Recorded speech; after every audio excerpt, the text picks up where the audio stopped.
Seguimos en el caso de darse una asamblea constituyente. ¿Cuáles podrían ser los posibles cambios a la Constitución? De este tema vamos a analizar con el doctor José Chalco Salgado, constitucionalista, que ya está con nosotros. Buenos días, doctor. Buenos días, Yesenia. Es un gusto estar con usted y con quienes nos escuchan a través de tan prestigioso medio. En el caso de darse una asamblea constituyente, ¿cuáles considera usted que podrían ser los cambios a la Constitución? Yo creo que el Ecuador debe partir de una premisa necesaria. Y la premisa necesaria es la historia constitucional del Ecuador. En el Ecuador han existido 19 constituciones promulgadas cada 10 años, 2 meses. Y esas constituciones han ido recogiendo diferentes diseños institucionales, diferentes configuraciones que han hecho que en el Ecuador exista en ciertos casos una mejor o peor democracia, una mejor o peor fórmula de rendimiento democrático en el Ecuador. Entonces yo creo que hay que partir de esa premisa, de encontrar las fórmulas necesarias y los caminos idóneos precisamente para mejorar la democracia, mejorar el diseño institucional del Ecuador. Yo soy de quienes consideran que la constitución actual del Ecuador es una constitución que tiene un sistema hiperpresidencialista, que concentra en torno al Ejecutivo una serie de atribuciones, una serie de potestades que desborda, que afecta a la institucionalidad y que afecta precisamente a la comprensión de esa diversidad, de esa democracia, de ese pluralismo. Aquello hay que terminar. Hay que terminar con el hiperpresidencialismo que se esconde detrás de diferentes configuraciones y de distintos diseños. Déjeme decirle algo. Todos esos diseños y configuraciones también posibles de irlos desmontando por vías menos gravosas también, como una reforma, como una enmienda constitucional, que es una operación constitucional, es una operación quirúrgica menos riesgosa que abrir una asamblea constituyente que tendrá una duración de 1 año. Sin embargo, su pregunta es muy clara, pero si es que se diera una constituyente, yo creo que el primer paso es que el Ecuador entienda que la constituyente no será de un gobernante, no será de un partido, no será de una organización política, sino que debe ser precisamente de esa comprensión de la historia constitucional que nos permita avanzar hacia adelante y desmontar lo que es infructífero de la actual constitución que tenga el Ecuador. Doctor, usted hablaba de tener fórmulas necesarias, de revisar caminos idóneos para mejorar la democracia en el país. Por ejemplo, ¿cuáles podrían ser? Yo creo que el Consejo de Participación Ciudadana y Control Social tiene que extinguirse. Ese es un Frankenstein innecesario. La Corte Constitucional ya ha dicho varias ocasiones que el camino para eliminar el poder de transparencia y control social es la reforma parcial a la Constitución. Bueno, si es que se va a una asamblea constituyente es el momento idóneo para eliminar aquello y volver a una división tripartita del poder. Un poder legislativo, ejecutivo y judicial. Yo creo que el poder legislativo tiene que tener un Senado y una Cámara Baja. Un Senado en donde se hagan aquellas cuestiones más delicadas para el país como es el control político, la fiscalización, la designación de autoridades, en donde existan requisitos para llegar a ser senador, que no son solamente requisitos profesionales, sino requisitos de ciudadanía, de ética, de coherencia en la trayectoria de vida de las personas y sobre todo de edad. Porque no hay que llegar a experimentar en el Parlamento y en los senados. Y luego una Cámara Baja, sí de diputados reducida, menor, una Cámara, si usted quiere, modesta, en donde se haga precisamente la tramitación legislativa del país y que esto permita una mejor dinámica en el Ecuador. Creo además, Yesenia, y esto es una cuestión fundamental, hay que dar no injerencia al Poder Judicial. Yo empezaba diciendo, hay que revisar la historia constitucional del Ecuador. Lamentablemente, siempre los poderes han querido tomarse al Poder Judicial. Han buscado mecanismos, han buscado fórmulas en virtud de las cuales hacerse de los jueces. Esto hay que encontrar configuraciones que eliminen toda posibilidad que sea el gobierno de turno, del nombre y apellido que sea, el que se tome la justicia, el que se tome la fiscalía. Hay que poner requisitos, por ejemplo, para que los fiscales no sean ex miembros de gobiernos o que no sean expartidarios de organizaciones políticas. Hay que poner requisitos para que integre el Consejo de la Judicatura a la academia, que integren los mejores juristas del país y no cuotas políticas de ningún lado. Y usted manifestaba también que, por ejemplo, el Consejo de Participación Ciudadana y Control Social debe eliminarse, pero las atribuciones que tiene justamente esta institución deberían pasar a ser responsabilidad de otra, por ejemplo, en la designación de autoridades de la Asamblea Nacional. Mire, la designación de autoridades en los constitucionalismos modernos del mundo, que funcionan rentablemente bien, hacen que la designación de autoridades se le atribuya a una cámara especial, yo decía el Senado, en donde usted tiene una conformación con personas idóneas, preparadas, que tienen cierta trayectoria de vida suficiente como para la designación de autoridades. Esto es lo que hay que pensar. Y ese proceso de designación de autoridades tiene que tener los filtros suficientes, vuelvo a decirle, sin que sean cuotas políticas, sin que sean cuotas de ninguna coyuntura ni ningún fin precisamente. Usted necesita un Contralor General del Estado que sea Contralor, no que sea militante de un gobierno. Usted necesita un Procurador General del Estado que sea el abogado del país, que defienda al Estado, a los principios del Estado, no que sea el abogado de un funcionario público del poder. Esto necesitamos.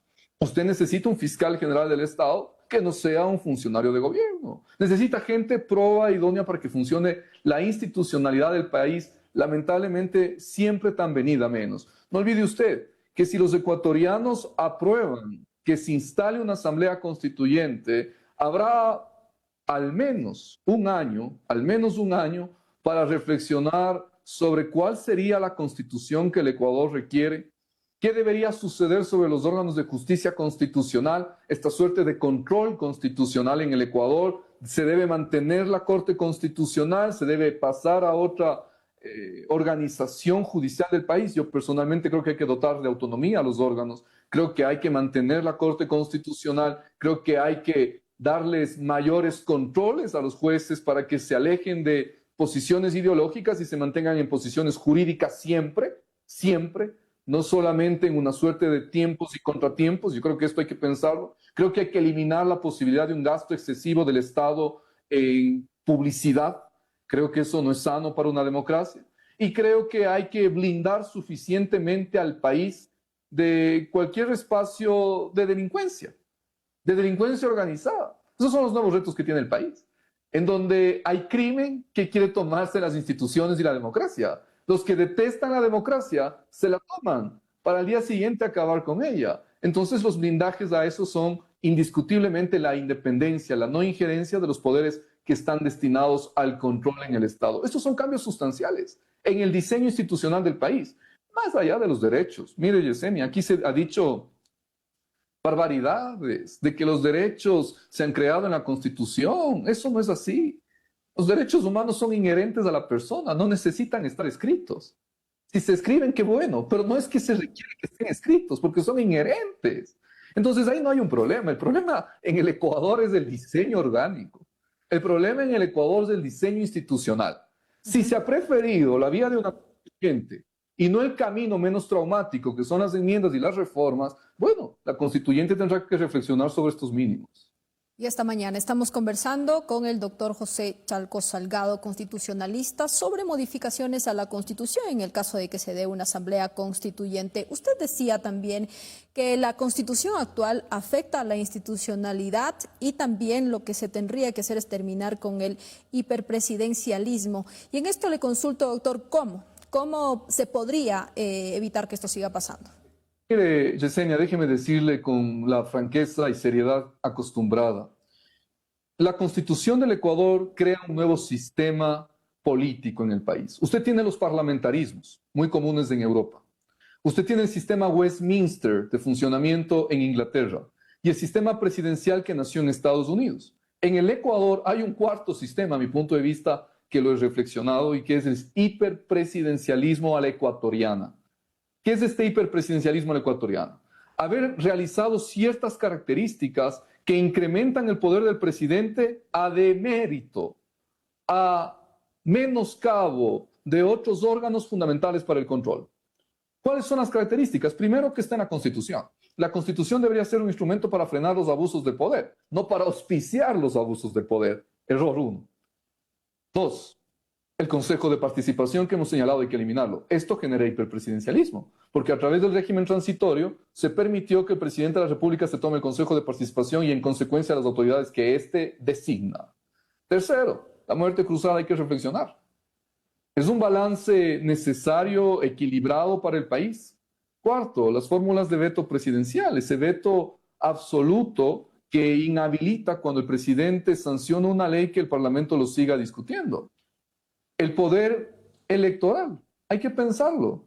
Hay que pensar si tiene que estar en una categoría de poder en donde las organizaciones políticas no hacen nada y lo único que ha sido es precisamente, como usted conoce, un órgano prorrogado en funciones que tiene un origen vicioso, un origen no del todo transparente. Y luego también el hiperpresidencialismo es en torno a una serie de atribuciones englobadas para el Ejecutivo y estas hay que restar. Yo creo que entonces con estas líneas características del hiperpresidencialismo hay que apostar por reducirlo. Creo, vuelvo a decirlo, yo no quiero separarme de esta tesis, Yesenia. Todas esas se pueden haber eliminado vía enmienda y vía reforma, que es un camino menos traumático. Yo creo que en este momento en el país sí hay que pensar 2 veces sobre la constituyente, porque si usted tiene un Estado con crimen organizado, en donde se asesina en todas las esquinas todos los días, entonces hay que tener la prudencia de si es el momento idóneo para abrir la institucionalidad del país al crimen organizado. Porque ¿quién va a financiar la campaña de la constituyente? De los asambleístas de lo posterior y luego de aprobar la constituyente. No debo dejar de decirle, Yesenia, con honor a la verdad de siempre, que cuando yo reviso el estatuto que los ecuatorianos tendremos que votar este próximo domingo, sí me preocupa mirar que usted necesita 2/3 partes de los constituyentes para aprobar las secciones más importantes de la Constitución. Esos son 54 votos de 80 constituyentes que elegiremos. 2/3 partes. Entonces eso va a implicar al menos que exista una especie de pacto, acuerdo entre 2 polos que al menos se presentan como opuestos. Yo no sé qué sucede en el producto final y qué tanta estabilidad de ese momento de tensión política en el Ecuador.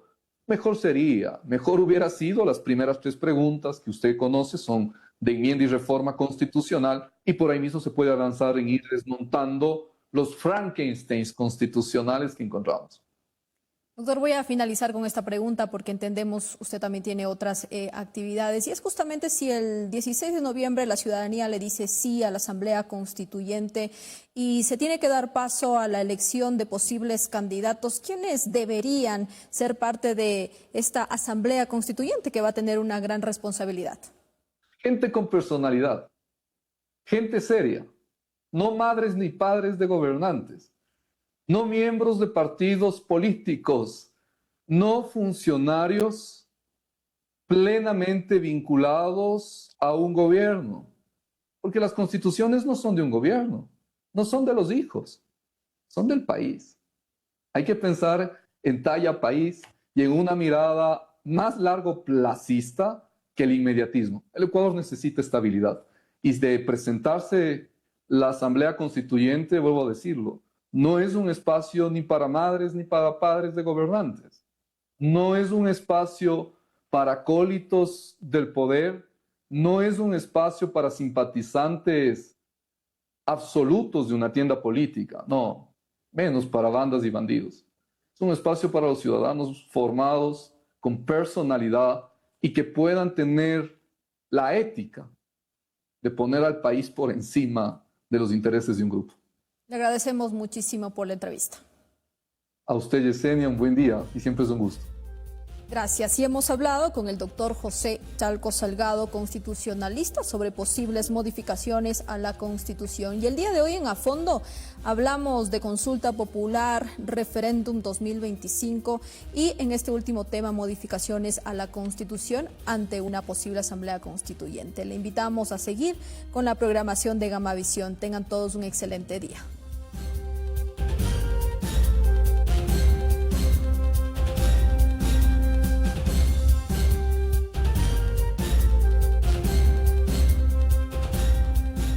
Gamavisión presentó A Fondo.